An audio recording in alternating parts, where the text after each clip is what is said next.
오늘 우리가 욥기 42장 1절부터 9절까지의 말씀을 살펴보았습니다. 이 본문의 내용을 가지고 입술살인자라는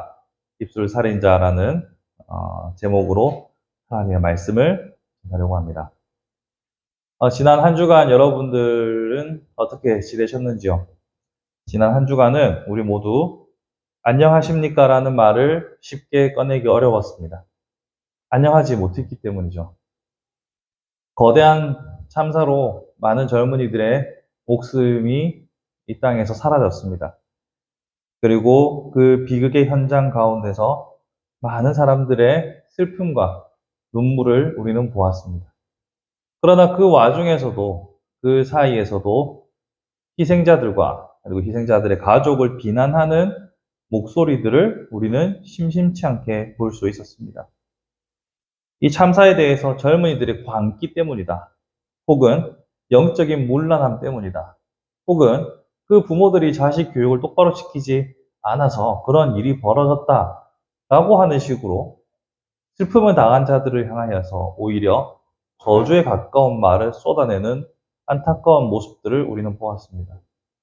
저는 그런 모습들을 보면서 입으로 사람을 죽이는구나, 혀로 사람을 죽이는구나 라는 생각이 들고 소름이 끼쳤더랬죠.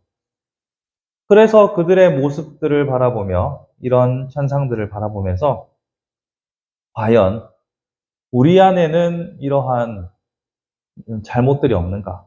그러니까 우리의 삶에서는 그 맹목적이고 거칠 것 없이 사람의 향기라고는 전혀 느끼지 않는 그런 사람들의 모습은 과연 우리와 별반 다를 바가 없지 않을까? 이런 의문이 문득 들었습니다. 사고의 고통 가운데 신음하는 이들을 향하여서 함부로 말하는 자들과 우리의 삶이 어떻게 달라야 할 것인가 라는 고민을 하게 되었죠. 그래서 욥기를 살펴보게 되었습니다. 욥기를 보시면 여러분들이 욥기를 처음부터 끝까지 찬찬히 읽기에는 참 고통스러운 책입니다.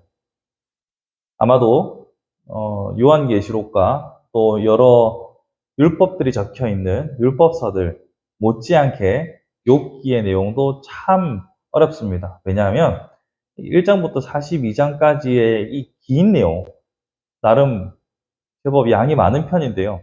이 이야기가 처음 스토리, 그러니까 처음 욥의 배경과 상황을 말하는 것은 1, 2장에서 끝나고 그 중간부터는 전부 다 욥과 세 친구의 대화입니다. 그런 대화가 연속되면서 이 전체가 끌고 오기 때문에, 그리고 38장부터 41장까지는 또 하나님께서 욥에게 질문을 던지시는 장면이 나옵니다. 그래서 욥을 끝까지 다 읽어내는 것은 참 어렵습니다. 하지만 간단하게 욥기를 설명하면 아주 부유했던 욥이 자식도 어느 날 갑자기 다 잃고 재산도 다 잃고 건강도 잃어서 피부병에 걸린 채로 잿더미에 누워있는 그를 찾아온 세 친구와 욥이 한참을 논쟁을 벌였지만 답을 찾지 못하였고 결국 하나님께서 답을 주시고 회복시키는 것이 바로 욥의 이야기입니다. 오늘 본문을 보시면 하나님께서 욥에게도 네가 제대로 모른다. 친구들에게도 너희들이 제대로 알지 못한다라고 말씀하십니다. 왜 그렇게 말씀하셨을까요? 맨 처음에 이 친구 3명은 욥의 비극적인 소식을 듣고 급하게 달려와서 욥의 곁에서 그의 비극을 바라보며 아무 말도 하지 않고 7일을 함께 보냈습니다. 여러분, 이게 매우 중요한 일이죠. 정말 큰 일을 당하고 아픔을 당한 사람에게는 어떤 말이 필요한 게 아니라 곁에 있어주는 것만으로도 큰 위로가 되죠. 이까지는 좋았습니다. 근데 7일째 되고 나서부터 그들 사이에 격렬한 논쟁이 벌어지기 시작합니다. 왜 논쟁이 벌어지기 시작하냐면 엘리바스라는 친구는 욥이 죄를 지었기 때문에 필연적으로 고통당하는 것이다 주장을 했습니다. 그러나 욥은 자기가 아무리 생각해봐도 하나님 앞에서 이렇게 고난을 당할 만큼 죄를 지었다는 생각이 들지 않았습니다. 그래서 강력하게 자신을 항변했죠. 빌닷이라는 친구는 아주 사상 누각과 같은 거창한 말들로 말을 했지만 사실 지금 현실을 살아가고 있는 욥에게는 아무런 도움이 되지 않았습니다. 그 소발이라는 친구는 도덕주의자로서 네가 죄를 짓지 않아야 할 뿐만 아니라 오히려 선을 행하고 의를 쌓아야만, 덕을 쌓아야만 이 고통이 끝날 것이다 라고 말합니다. 그렇지만 욥은 자신의 삶에 있어서 그렇게 누군가를 외면하거나 그런 하나님 앞에서 부끄러운 삶을 살지 않았다라고 주장하죠. 그렇게 서로 평행선을 계속 달려가면서 37장까지 달려갑니다. 이걸 보면 우리는 욥기를 통해서 두 가지 사실을 알 수 있습니다. 첫 번째는 위기에 처한 사람한테 우리가 하면 안 되는 행동이 뭔지를 알 수 있죠. 지금 아직도 고통이 끝나지 않고 고통 가운데 있는 욥에게 자잘못을 따지고 계속 묻고 따지는 것이 무슨 의미가 있고 무슨 유익이 있겠습니까?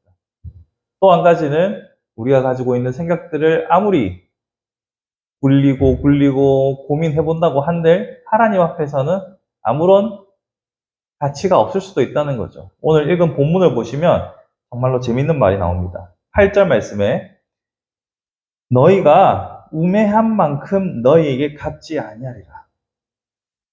여기 이 세 사람과 욥이 정말 격렬하게 논쟁하는 것을 보면 다 말이 됩니다. 그렇지. 그렇겠구나. 그러나 하나님께서는 너희의 우매함을이라고 그대로 말씀하고 계시죠. 즉, 제가 욥에서 우리가 깨달을 수 있는 두 가지. 첫 번째, 우리가 위로는 이렇게 하면 안 된다는 것과 또 한 가지는 하나님 앞에서 우리는 아무런 말도 할 수 없는 자다라는 사실입니다. 하나님 앞에서 우리의 의를 자랑할 것도 없고 하나님 앞에서 우리의 결백을 주장할 것도 없습니다. 하나님 앞에서 하나님은 이러이러한 분이다라고 누구에게 강요할 수도 없는 노릇입니다. 왜냐하면 고통을 당하는 자도 하나님을 제대로 알지 못하고 그 고통을 바라보는 제3자 또한 하나님을 온전히 다 알았다라고 말하기 힘들기 때문입니다. 그래서 성경은 우리에게 오히려 겸손할 것을 그리고 하나님 앞에서 실존적으로 하나님을 만나고 하나님을 알아갈 것을 말하고 있습니다.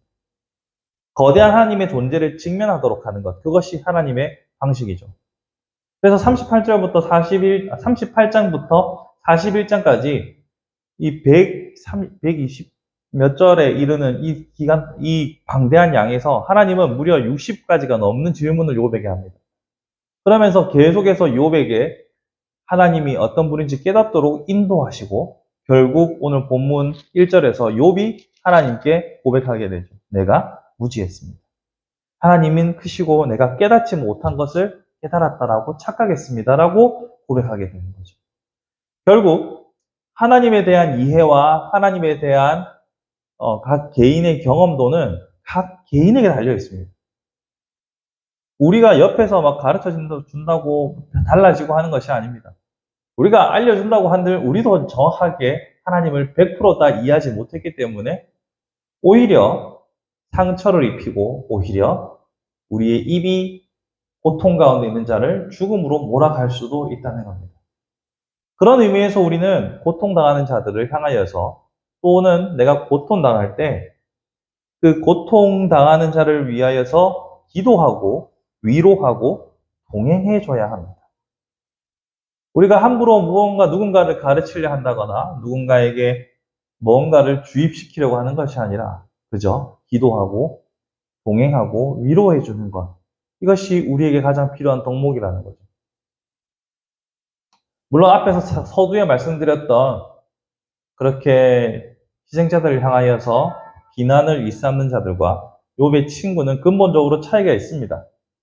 이 차이가 뭐냐면 욥의 친구들은 욥을 향한 애정으로 접근했습니다. 결과적으로는 욥에게 상처를 더 줬을지 모르겠지만 그 시작은 애정입니다. 그 친구를 향한 우정 때문에 그렇게 말했던 것이죠. 근데 지금 제가 말했던 이 비난하는 이 사태, 이 참사를 앞두고 비난하는 자들은 애정에서 출발한 것은 아닙니다. 그러나 결과는 비슷합니다. 애정에서 출발했든 아니면 분노에서 출발했든 혹은 경멸에서 출발했든 그 말의 결과는 비슷합니다. 사람을 고통 가운데 더욱 깊이 들어가게 했죠. 여기서도 우리는 알 수 있습니다. 우리가 사랑이라고 말하는 것이 얼마나 부족한지, 우리가 사랑이라고 하는 것이 얼마나 불완전한지를 알 수 있습니다. 이처럼 하나님에 대한 지식도 불완전하고 우리의 사랑도 불완전하기 때문에 우리는 입술에 파수꾼을 세우기를 기도하고 항상 기도하고 위로하고 동행하는 것에만 집중해야 합니다. 사랑하는 성도 여러분, 이게 참 어렵습니다. 이게 참 어렵습니다. 그리고 우리가 사랑에 온전하지 못하다는 것을 인정하는 것도 참 어렵습니다. 우리 입술이 부족하다는 것을 인정하기는 쉽습니다. 나보다 잘난 사람들이 참 많으니까요. 하지만 내 사랑을 온전하지 않다라고 인정하는 것은 참 어려운 일이고, 그리고 묵묵히 곁에 있어주는 것도 참 힘이 드는 일입니다. 하지만 당신께서 직접 그 사람에게 찾아가시고 만나시고 깨닫게 하시는 방법을 사용하신다는 것을 기억하고 우리 스스로를 겸비하고 입술에 파수꾼을 세워 주의하며 항상 사랑의 마음으로 위로하고 기도하고 동행해주는 것, 이런 아름다운 삶을 살아갈 수 있는 저와 여러분의 복된 삶이 되기를 간절히 바라봅니다.